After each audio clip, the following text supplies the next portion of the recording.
Good evening and welcome to For the Record. Tomorrow is World Population Day with the theme Investing in Teenage Girls. Tonight we will talk to a number of guests about what this means for girls in Fiji and for Fiji as a nation. First off, let me introduce to you the United Nations Populations Fund Pacific Sub-Regional Office Director and Representative Dr. Lauren Zesler. We are also joined by the Permanent Secretary for Youth and Sports, Ms. Alison Purcell, and we have a youth activist on the panel tonight as well, Anna Funwell. These are our first panel of guests. Later on in the show, we will be introducing some more guests for discussions on World Population Day and the theme Investing in Teenage Girls. Dr. Lauren, let's begin with you.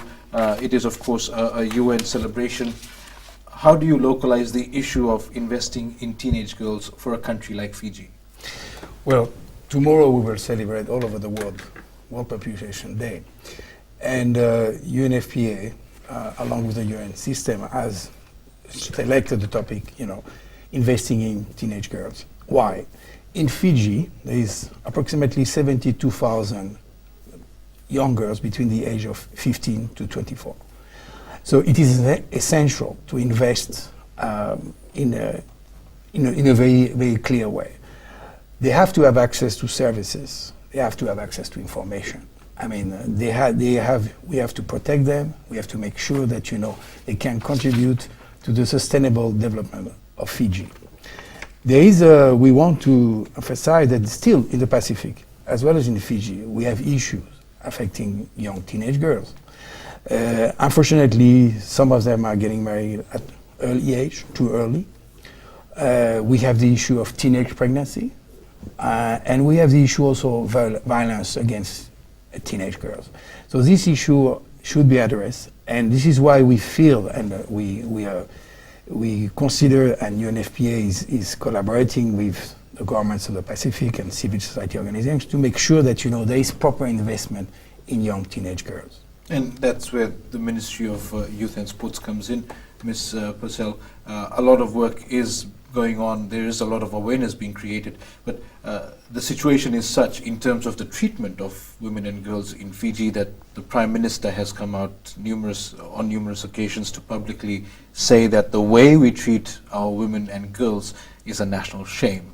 How do you use that to sort of network and get the message out there? What's your priority right now?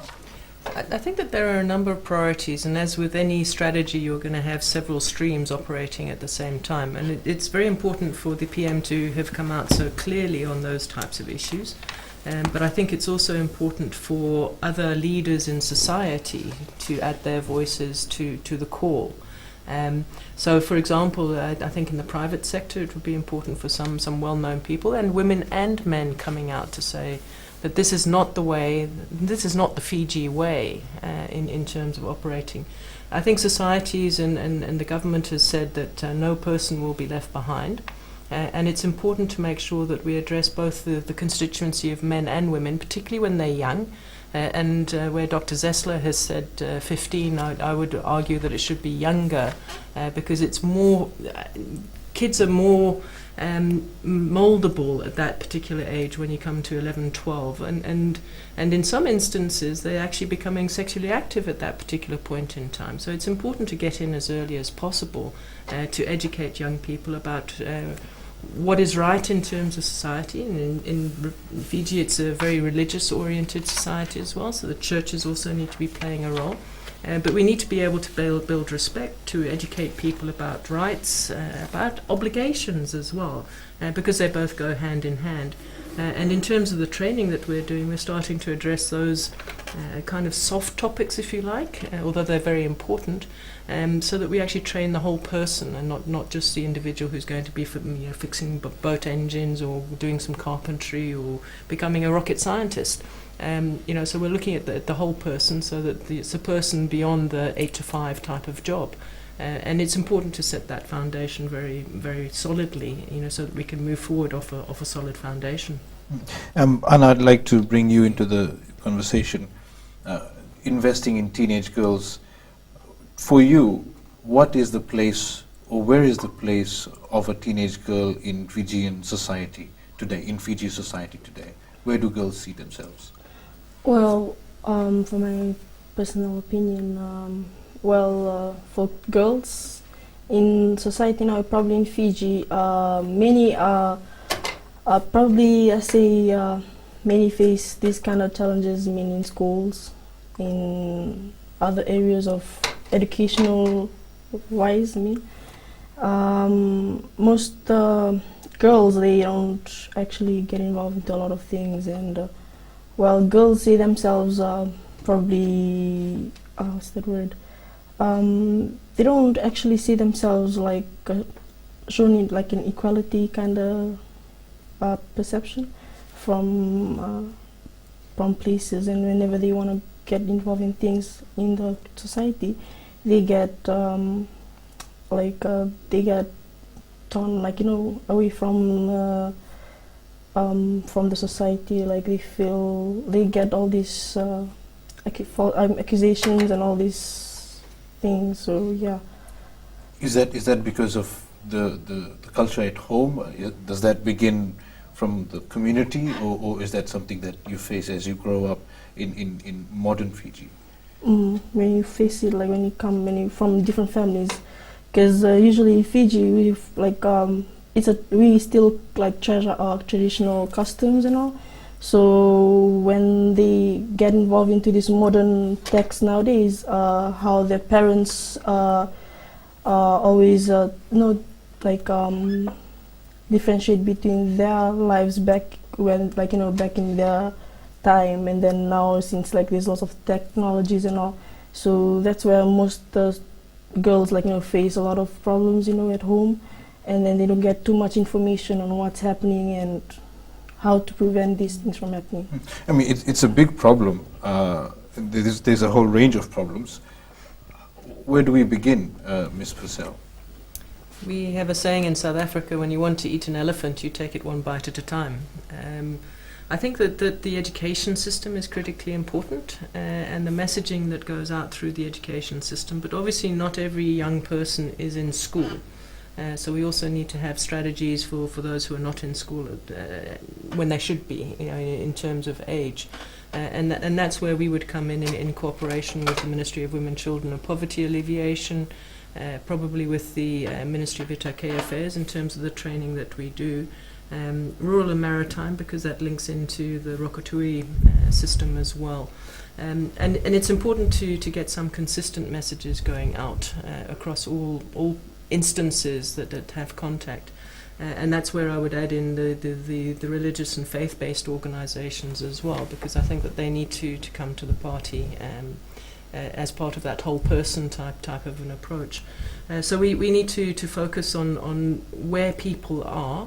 And I think that there's a significant difference in terms of outlook between young people who are in urban areas versus those who are in the villages and on the islands. And what we try to do is to take training to people in many instances, and in cooperation with other ministries, so that we can make sure that collectively we're addressing the issues that are affecting Fijian society at the current time. And this obviously is one of those important ones. And that, Ms. Purcell, brings us to the end of this segment. We'll take a quick break. Stay with us. We'll be right back.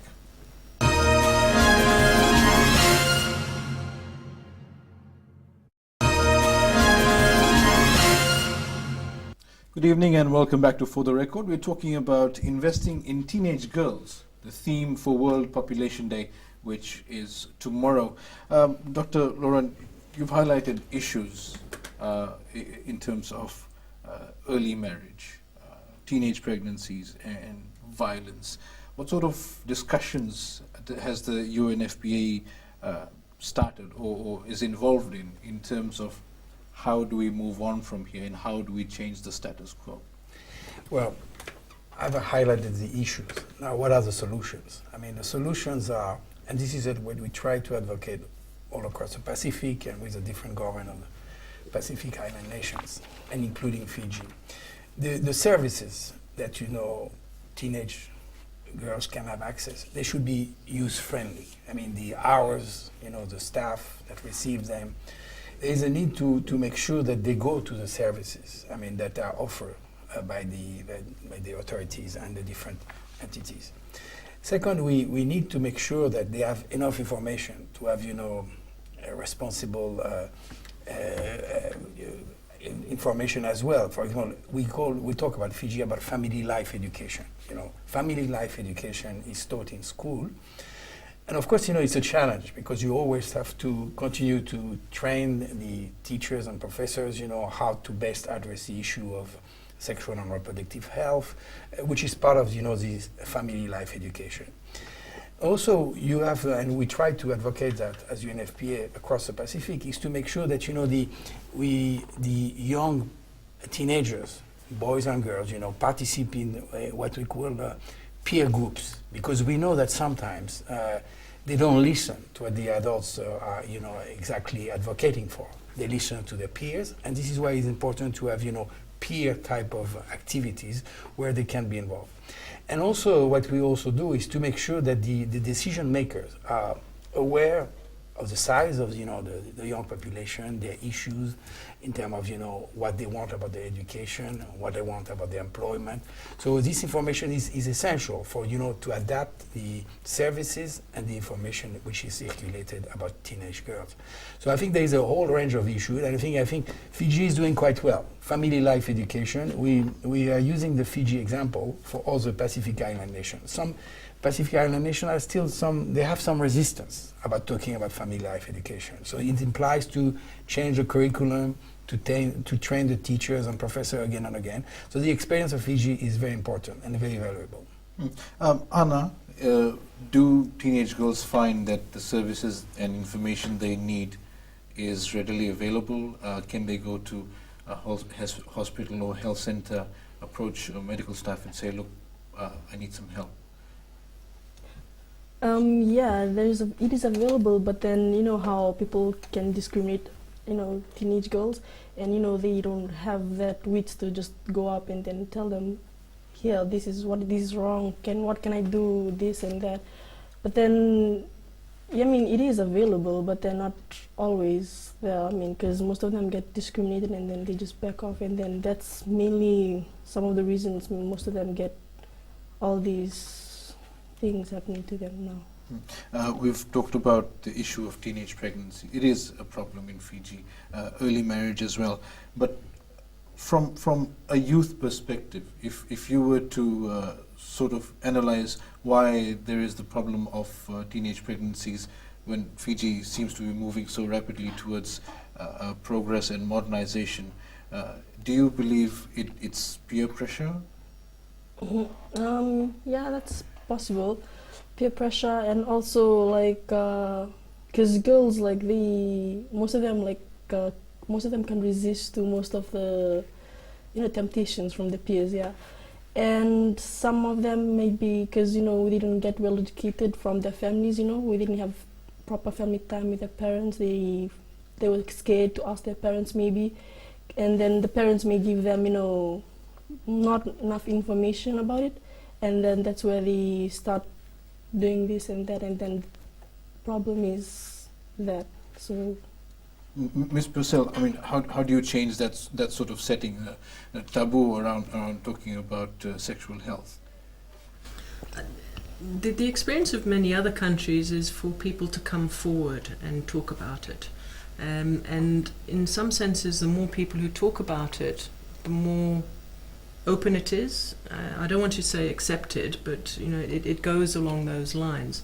But it also needs to be an open and safe space for people to be able to do that type of stuff. So if there are recriminations, a young girl goes in and is going for an appointment, and if it becomes her fault that she's become pregnant, but it takes two to become pregnant in reality. So it's very important for the support staff to create that safe environment for people to go in. It's important for people to take responsibility for their actions, but not in a blaming way in many instances, because I think with time things will develop, and people will become a lot more aware of issues, and I think what happens in the home is important. That will have an influence on how young people develop. But trying to get to young people to change their perceptions is all very well, but it has to be done within the context of the family and the context of society in Fiji. And that's one of the challenges that we all have to try and address. Dr. Lauren, do you believe issues surrounding teenage girls or women in Fiji is mainstream on the agenda? I do think so. Yes, the work that the Ministry of Youth and Sports is doing, the work that the Ministry of Women, Children and Poverty Alleviation is doing, really indicate, there is a clear priority. I mean, from the government and also from the society to address issues of young girls and women. I think, the issues is addressing the issue means investing, making sure that the services are available. So it requires time. It requires, training of personnel. It requires, making sure that, the young generation of educators, the young generation of healthcare workers, are addressing the issues, in a modern way. So I think, it's a priority for the government of Fiji and for the society of Fiji. And I think, the Fiji has also a leading role in the Pacific, because many professionals are coming in Fiji to be trained, and we hope that, Fiji can continue this leading role. And I think also the participation of young girls and women, of course, having, the first woman speaker of the parliament, Dr. Jiko Liveni, and the number of parliamentarian members, and the role of women in society, is, of course, becoming, changing in Fiji. So this is also very important that, so you have to invest in teenage girls, to make sure that they have their full potential, they have access to the required education and fulfill their potential in society. So I think it's moving. I don't say that we have, indicators, we have, data that shows these facts. It's not just to be complacent. I mean, it's just to make sure that, it is really evidence-based. And we see good evidence-based in this way in Fiji. And with that, we've come to the end of another segment. We're going to take a break now. Stay with us.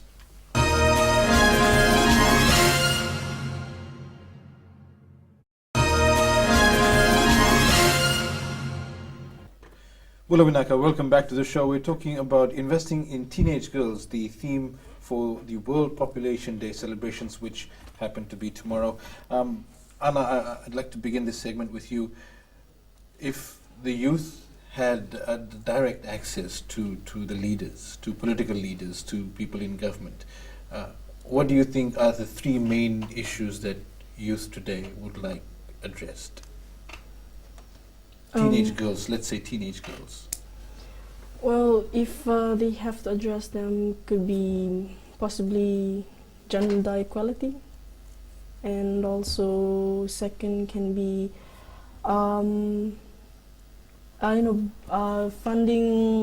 helping the funding of education for girls, because hardly most of them are now in school, and most of them dropped out because for some some things like teenage pregnancy and all.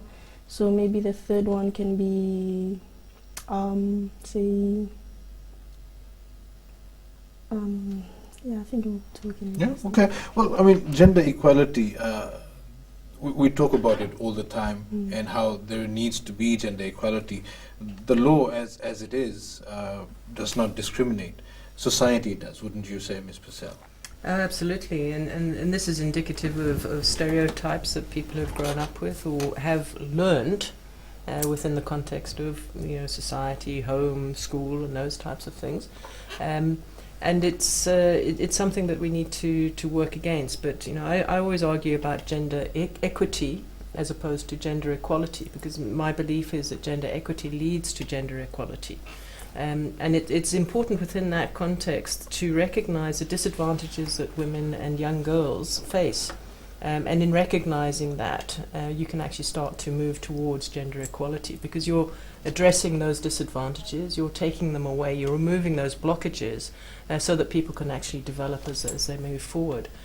So I think that those are the types of issues that increasingly we need to be looking at. But collectively, and you keep referring back to this policy and that policy, but we also need to be looking at what the rest of society is doing. It's not it's incumbent on government to provide the framework and the leadership, but there are other parts of society that also need to come to the party in terms of, the public sector, where, arguably discrimination could be, larger because there aren't that many women coming forward. So we need to work collectively towards the ultimate aim of proper gender equality. Do you believe that these other stakeholders, these other sectors, private sector, churches, and what have you, do you believe that they see gender equity or gender equality as an issue that needs to be brought up? I think in many instances, yes. And there's a difference between seeing and doing. Changing the perception and putting it into action is going to be very important. But the level of priority that people will put on it is different.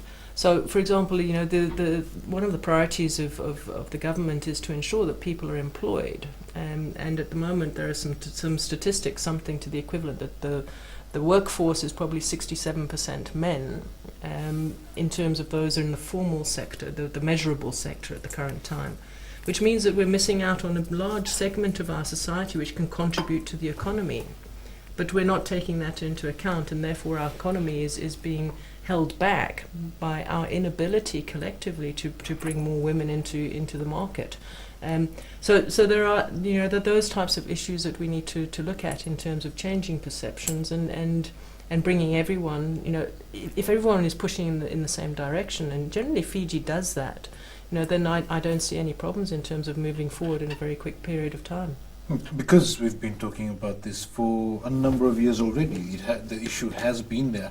You've got non-state actors who've made it their mission to bring about equality, and yet, according to the statistics that we see, the crimes against women and children, and how you just mentioned that 67% of the workforce are men, we are trying, but progress has been slow, would you say? Absolutely, but part of that process is identifying what those blockages are and removing them one by one, so that we can move forward. And as you said, there are a lot of good people out there who have already started standing up and being counted. And we need those role models to come forward in the various sectors. And we need women as well as men. And probably in some instances it's more important for men to come forward and say, this is not acceptable behavior. It's not acceptable to hit a woman who in general is less strong and isn't able to defend herself. But it's also necessary to replace that. And so we're saying that's wrong, but we also need to be saying what is right. So that we change those behaviors and the understanding behind it to a far greater degree than perhaps is being done at the current time. Dr. Lauren, how do we change a patriarchal society? Well, what we advocate at UNFPA and the UN system in general is, it pays out to invest in girls and in teenage girls in particular.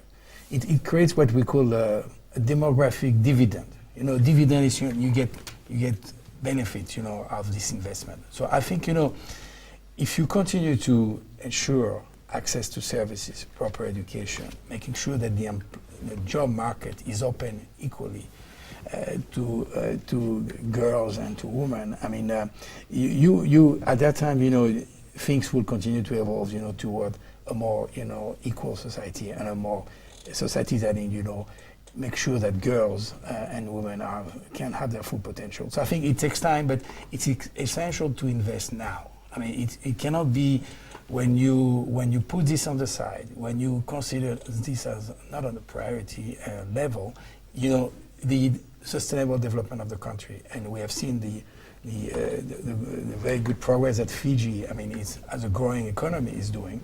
So our plea is, to make sure that this investment is there, and girls and teenage girls in particular are involved, participate to the decision making, and they continue we continue to make sure that they have all access the way they should have. And I think this is a plea that UNFPA is doing all over the world, and of course in the Pacific this is one of our priority, and we are very keen to continue to collaborate with the government, different governments of the Pacific Island nations, and also the civil society and the private sector in this way.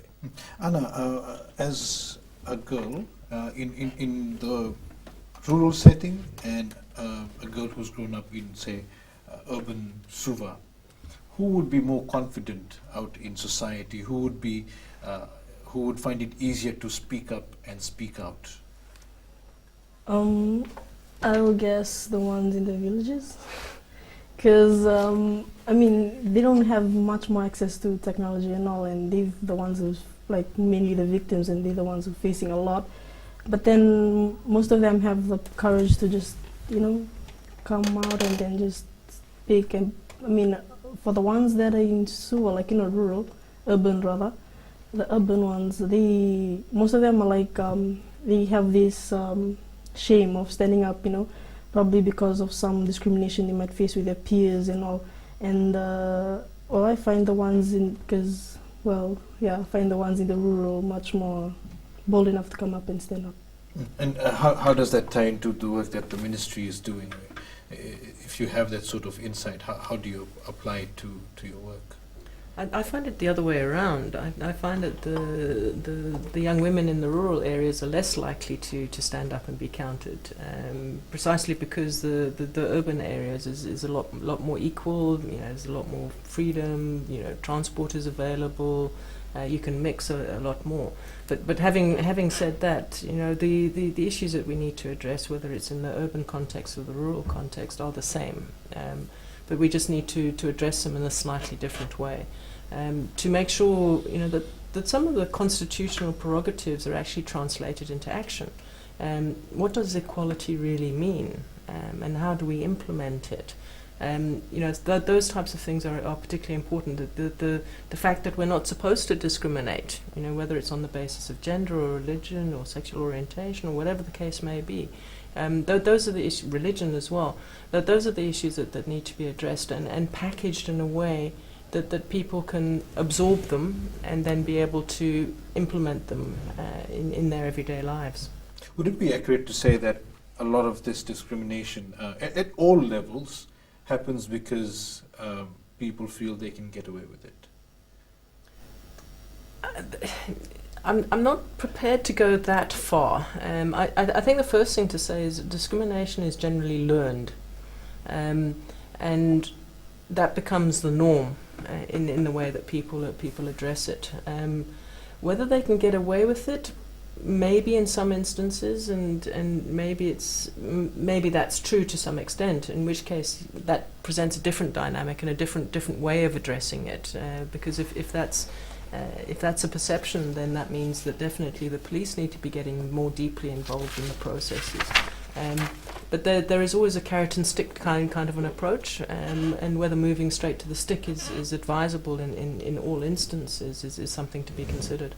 All right, and we've come to the end of our third segment for tonight. We'll be going for another break, but when we come back, we'll have new panelists talking on the same issue. Stay with us. We'll be right back.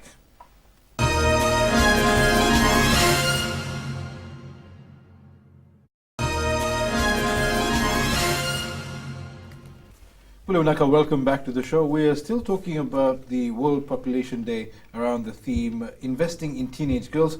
But let me introduce to you our new guests joining us this evening. We have the coordinator and director of the Fiji Women's Crisis Center, Ms. Shamima Ali. We are joined by the technical specialist youth from the UNFPA, Maria Blazev. And we have also joining us Avikesh J. Kumar, a student and youth activist studying at the Fiji National University. Good evening, welcome to the show. Of course, we've been talking with our previous panel about issues surrounding women and girls specifically in Fiji. Shamima, this is part of the core of the work that the Crisis Center does, and a lot of discussion tonight has been providing an enabling environment for girls in Fiji, the work that the Ministry of Youth is trying to do, liaising and coordinating with other ministries, and sort of bringing to life a lot of the provisions in the Constitution, according to what the Permanent Secretary said. How much work do we actually have ahead of us? A lot, and I believe that the biggest investment that we can make is building the self-esteem of our girls. And that is what is not happening, because we can work at policy level and everywhere else, but if we haven't built that up, given them the self-confidence, then I don't believe it's going to be effective at all. And we've seen that over the years, and that means it starts from our home. Even before that, we still have very much in our society the boy preference. People want the firstborn to be a boy, and women are forced to, in many cases, if they continue having girls, to continue getting pregnant until a boy arrives, then she can stop, So that boy preference is still very much there. So we have to change those attitudes and so on. And when we have what we call the gendering or the socialization process within the homes, how we treat our boys and how we treat our girls, the inequalities. There are many, many things the girls can't do. There are a lot of restrictions.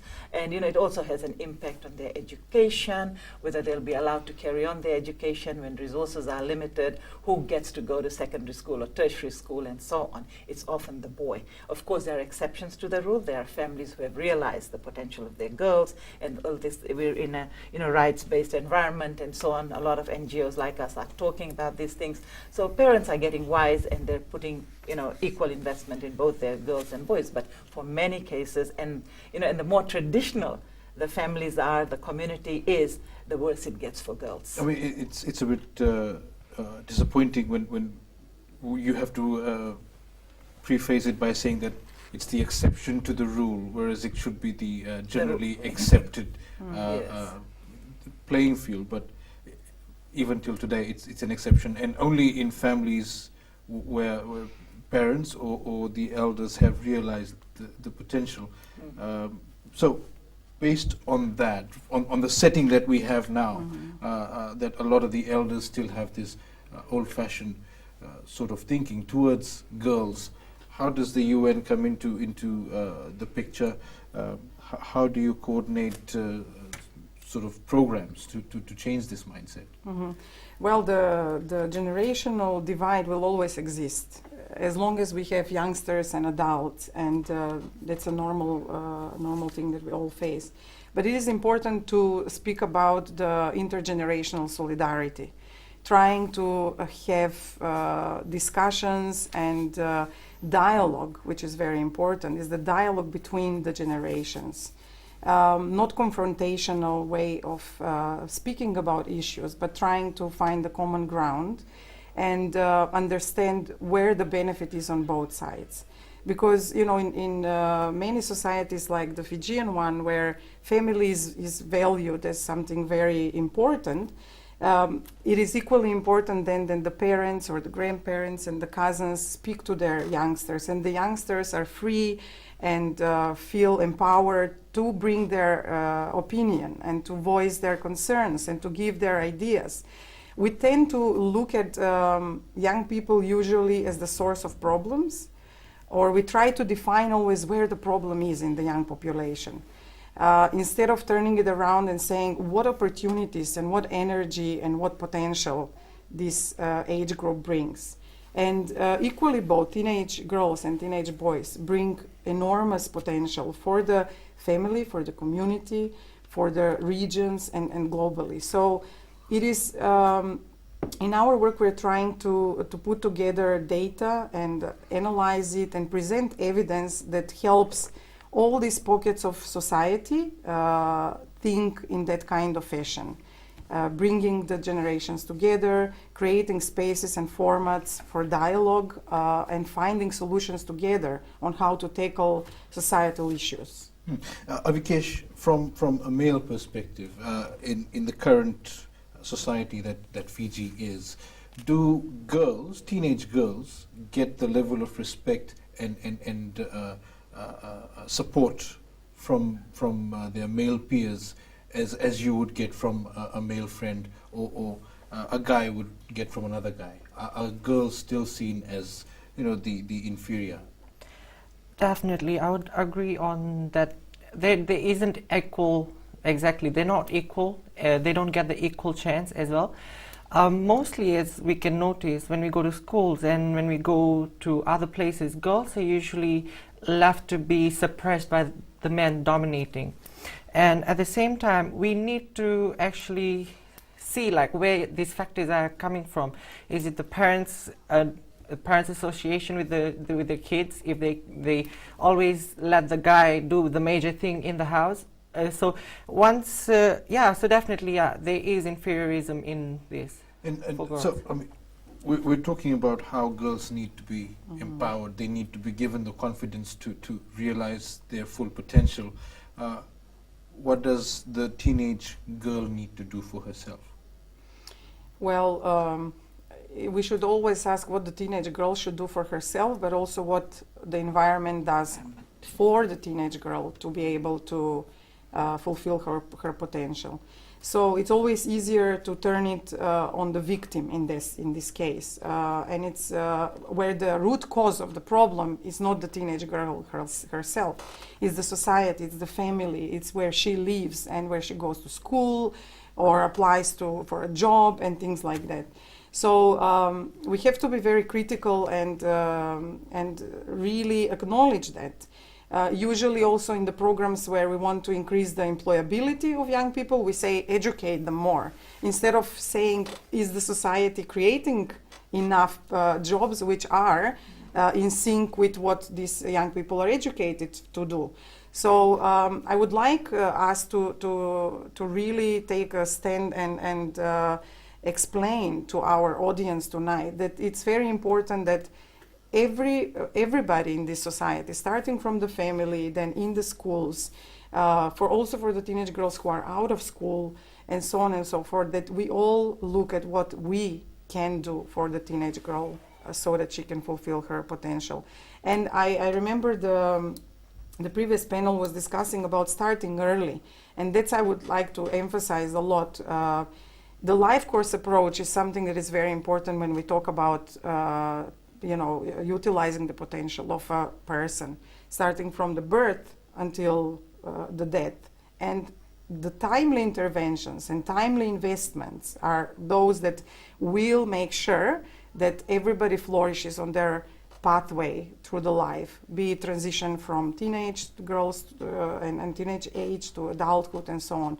So we have to discuss when is the right time and what is the right investment and intervention. Okay, and with that we will take a quick break. Stay with us, we'll be right back.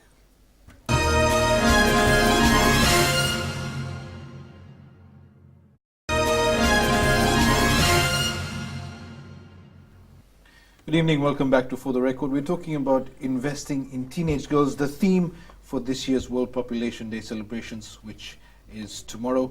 We're just about to wrap up for the evening, but while we still have our panel with us, Avikesh, with all the talk that's going on about empowering girls, providing them with the right platform and confidence and support, how does a male counterpart, be it a friend or a partner or a boyfriend, how does that person become a form of support and strength for the teenager? I mean, I suppose my question is, do men know how to be supportive? Do young men know how to be supportive?